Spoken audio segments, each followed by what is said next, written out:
So you want to write a book. You've heard the stories of Hemingway sitting down with a typewriter and a glass of scotch and hammering out thousands of words a day, but you don't see yourself in that.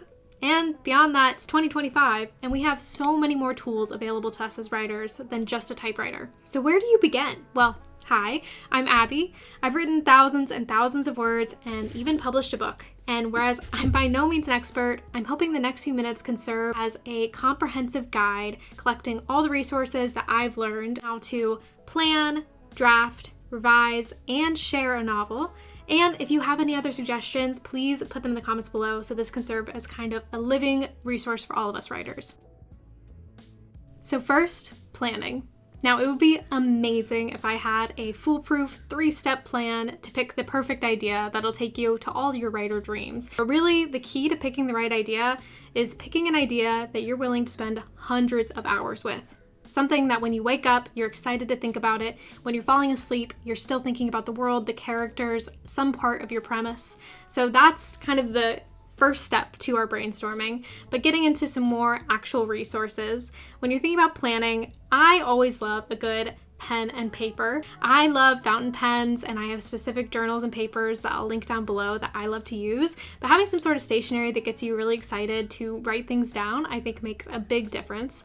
And then if you prefer working on a laptop or a computer, then there are things like Obsidian, which connects your ideas and can show you a web of how things fit together. It's free. There's also Notion, which people use for a lot of different organization, but you can also put all of your planning in there. There's Scrivener, which I'll talk about more in other sections as well, but it's a good writing software that can help you organize all of your different scenes, but it also has pages for characters and different layouts like that. Then if you write fantasy like I do, there's tons of fantasy name generators that will generate place names, people names, and different types of species if you like that kind of thing. And also fantasy map generators that will randomly generate different types of maps to get you kind of thinking about the geography. And then here are 2 bonus book recs, in particular if you have to do any world building. One is this book, The Prisoners of Geography, which is a great introduction to how different geographical features might constrain or change the way people interact with one another or with the world itself. I think this was a fantastic study of the real world. Definitely not the perfect book, so any kind of book about geography is a great place to start. Then I also really enjoyed this book, Knowing What We Know, which talks about kind of information transmission and how innovation has changed the way we live and how innovation works. So it can help you start thinking about what technology looks like in your world, and beyond that, how ideas might have made themselves known within the world and how they might have gone across cultures or changed the way that things have evolved in your specific world. So drafting. People have some pretty strong opinions on this one, whether it's about being a plotter or a pantser or what device they use to write. There's a lot of different ways to go about it, so I'll kind of give a brief overview of a lot of the different options you might have. I'll talk about hardware, so what you're actually using to write, and then also software, so the different programs that you might use to get the words onto the page, whether that be a screen page or a page. Now first up, we have pen and paper. Now, there are authors who still write their entire first draft in a notebook before then transcribing it into a word processor later. This is perfect if you want to think really slowly and deliberately about the words you're putting on the page, and if you're somebody that tends to backspace a lot and delete sections and rewrite and delete sections and rewrite, this is a great way where it's a lot harder to do that. You can scratch things out, but it puts a little bit more weight to every word you put on the page. Also, if you're a pen nerd like me or you like stationery, this can be a really fun way to change it up. Next up, we have a classic with the laptop. It's portable, it's great, it has all the processing power you might need for hundreds of pages of writing that you put into any sort of document with whatever processing software you like to use. And overall, this would be my top recommendation. If you have a laptop, you're set. You can also use a desktop, less portable, but if that's what you have, you're good to go. And again, anything you have, you're good to go. Next up is iPad. Now, I tried to use an iPad as my primary writing device for about a year or 2. I found that the keyboard was a little bit less ergonomic and not quite good enough for something that I would be using for the amount of words that I'd write for an entire novel. It's fun and it's definitely super portable as well, but also the OS is a little bit harder to use, especially when we get into the editing stages. It's just not quite as friendly as something that I would need for that many pages, and especially navigating larger documents that might be a little harder to load. Then we have a niche product called the Freewrite. There are also other cheaper options and alternatives that are devices where you are focused on writing. So these are very analogous to the Kindle, where its only purpose is to read. The only purpose is to write. So you can't access the internet, but it is a computer type device. It also has a screen much more like the Kindle Paperwhite, where it doesn't look like the blue light that you would traditionally have in a laptop or desktop computer. I do have the Freewrite Traveler, so it's the smaller version, and I take it with me to coffee shops. I've used it on and off for a few years now. And now I wouldn't necessarily say it justifies the price tag. If you are interested in it and you want to have an alternative to whatever your primary writing is, or you can use it for your primary writing advice, but you definitely don't need this to get started. And if you're wondering on whether this would make you faster or how much you could write on different devices, I did an entire video comparing how many words I can write in a set length sprint on all of these different devices that I've talked about, and the results are here if you want to check that video out. Now talking about the different type of writing softwares you can use, most of these are going to be word processors. And the one that's most standard in the publishing industry is Microsoft Word. This is where most people will format their manuscripts. So if you're going to do self-publishing, you'll probably get a lot of tutorials in Word on how to format your document. It's also pretty standard for editors, and people are really familiar with it, so this is pretty much the way to go. But an alternative and something that's a little bit easier to share is Google Docs. Now there's definitely been a lot of controversy lately wondering about Google's new AI policy and whether they're using your data that you put into Google Docs to train their models, their large language models, things like ChatGPT, and their version of ChatGPT, which is Gemini. Their official policy states, and I'll put it here, that they can't use your personal private data to train their models, and that they don't, even if you're leveraging their AI document analysis that they have as a feature. So that is their official stance. I'm not going to comment on kind of all of the different speculation that's out there, but I think it is still safe to use, and I would still use it, and I wouldn't be worrying about that quite yet. Then we have a personal favorite and what I use for the majority of my drafting and editing, which is Scrivener. Now Scrivener is a paid software. It's like $60, but there's definitely a discount for students. I originally purchased it when I was in college, and Scrivener is fantastic. They have a lot of functionality for breaking your manuscript into scenes, into chapters, being able to easily navigate those and view them in a note card type layout, and also just being able to see the scenes listed. And there's a lot more advanced features depending on how much you want to get into the weeds and what kind of feature set you're looking for. I use a pretty basic set of the features. I mostly use it to draft and edit later on and add editing notes, but it's nice to know that kind of all of those are there should you need them. Then with the Freewrite, you get something called Postman, which when you're writing on the Freewrite, it will send those docs to a virtual cloud-like experience. They also have an editor in there, which is pretty simple. It has a similar goal and ethos to the Freewrite itself, where it's basically only focused on drafting and only focused on the words.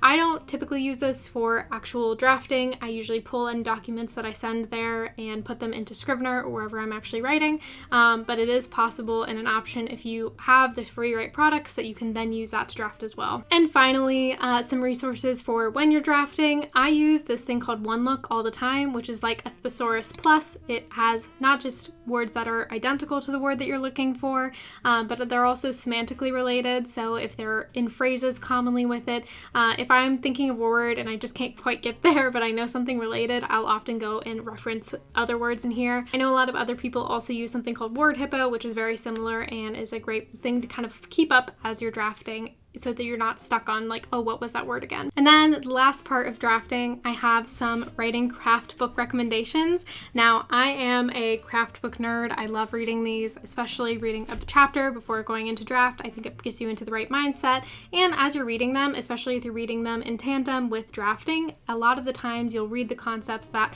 the writer of the writing book will recommend, and it'll get you thinking about your story and things that you might change or how it can apply to the characters you're writing. So I love books like this. You definitely don't need to read any of them to get started. If you want to just go in, I think the most important part is finding fun in the process. So if you want to just go ahead and get started, you should. But here are a few of my favorites and the order I would read them in. So first one is Save the Cat Writes a Novel. Now this is a fantastic introduction to story structure and a really easy way to grasp kind of the pacing of a book and how you might want to write that. I think if you only read one, this would be a great one, especially if you're new to writing a full-length novel. This will kind of give you a good guideline on where to go from each point, so you're not getting lost in the sauce and you're not 60,000 words in and wondering what should be next. Then next up, we have an author or writer, Lisa Cron, who I love her books. Whoa! These are both fantastic recommendations. Wired for Story is really great and talks about a little bit more of the neuroscience behind a reader and when you're reading something, how you experience that and how we can write to that. And then Story Genius was also fantastic. Both talk about the reading experience and how you can write to that if that's something you're interested in. Want to get back to the basics, this is a fantastic book, Style Lessons in Clarity and Grace. It's just, again, getting back to a little bit more line level theory and how you should apply that. And then one of the most hard and difficult concepts in writing a novel, and pretty much one of the most important things, very similar to a YouTube video where people are going to leave in the first 30 seconds if you don't grip them.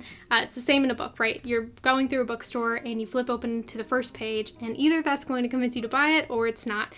There we come to the beginning. So the Writer's Guide to Beginnings I thought was a fantastic book on how to write your first chapter. Now this, I don't know if I would start with this, that's why I put it at the end. I think once you maybe have your first draft, it's a good way to go back in and think, okay, where did I potentially lose people, and does my beginning really grip the reader and start the story, tying up all the different things that I want to tie in. And that leads us perfectly into the next section, which is revisions. Now for revisions, I'm not going to go into the nuts and bolts of how many drafts you should do or what you should do at which draft. There's a lot of resources, things like the 5-draft method and other places you can go to for that, especially if that's like a full-length video on itself. But I'm going to provide a few little tips of things that make it a little bit more fun and easy. So one of them is that you can send your Word document directly to your Kindle, or if you have an e-reader, it's a nice way to get a different perspective on your book. It's definitely so much easier to catch things when it's in a different format, a different font, and especially if it's in the format where you'd read a fully finished novel, you have kind of a different mindset around that. So that can be a really fun way to revise. Then if you want a printed copy, which I highly recommend, similar to it being on the Kindle, holding a printed copy just feels different, and reading it and being able to revise on some sort of paper is really, really fun part of the process. So there's a bunch of different options for this. You can get it printed somewhere like Staples, where you can have it bound and it will look like a full manuscript. I think that will range from around $5 to $15 depending on the length and the printing formatting that you choose. There's another option which is pretty cheap and what I decided to go with, where I got the cheapest printer I could find off of Facebook Marketplace and printed it. It's one of those where I have to manually feed it to get it front and back, and then I put it all together, and I use this old tool system that I've had for years and stole from my mom, where it has a special hole punch that punches the pages and makes it so that you can stick it into this kind of binder thing. So that's the way that I print some of my early drafts. And then if you're on draft 2 or 3 and you're at the stage where you really want a nice little serotonin boost, you can get it printed at Barnes & Noble Press, where this is about $8. This is the first copy of The Power Shadows that I ever printed. I just threw together a quick cover in Figma, which is an free online application similar to Adobe Illustrator that you can design the cover in. And then this is a really fun way to go through and, again, read it like a real book and get the little boost of being able to hold words that you actually put together. And now we get to sharing your novel. Now, sharing can happen throughout the revision process if you're sending it to a critique partner or to beta readers to get feedback, which I highly recommend getting feedback on your work. I feel like it's so hard to understand the exact impact that your story will have, especially the sequencing of things when you're the author and you know everything that's supposed to happen and that's going to happen. So it's great to get some sort of real person's feedback on your work, not a generative AI model, but a real person and what they think, right? So there's a few different options in how people do this. A lot of people email, so if you have your Word document or your Google Doc, you can either email them or add them to the doc. That's a great way to do it, and then they can provide feedback that way through comments or through a written kind of edit letter. And then if you're getting to a more serious stage where you want to have kind of proofreading or send out an ARC, an advanced reader copy, a lot of indie authors use something called Book Funnel, which can manage the ARCs that you send, and you can see kind of when people open them and send them reminders and have a secure way to share your work through that. So that's also a great resource. And I know I framed this as a starter kit, but if you have an idea you're excited about and some way to get words on the paper, whether that's a pen or a laptop, something like that, then that's all you really need. These are all different fun add-ons as you want to keep leveling up your craft or get some sort of dopamine boost in the process, because writing a novel is a long process and it's a very difficult thing to do. So even if you're at step 1 of your journey, that's an amazing place to be, and I'm super excited for you. And again, if you have any resources that I didn't mention here that you think are critical to your writing process, please put them down below. I love exploring new writing tools. And if you've made it to the end of the video, thank you so much for hanging out today. And if you want to hear about the 7 main things that I learned from writing my first complete novel, I have that video here. Catch you in the next one, and have a great rest of your day. Bye.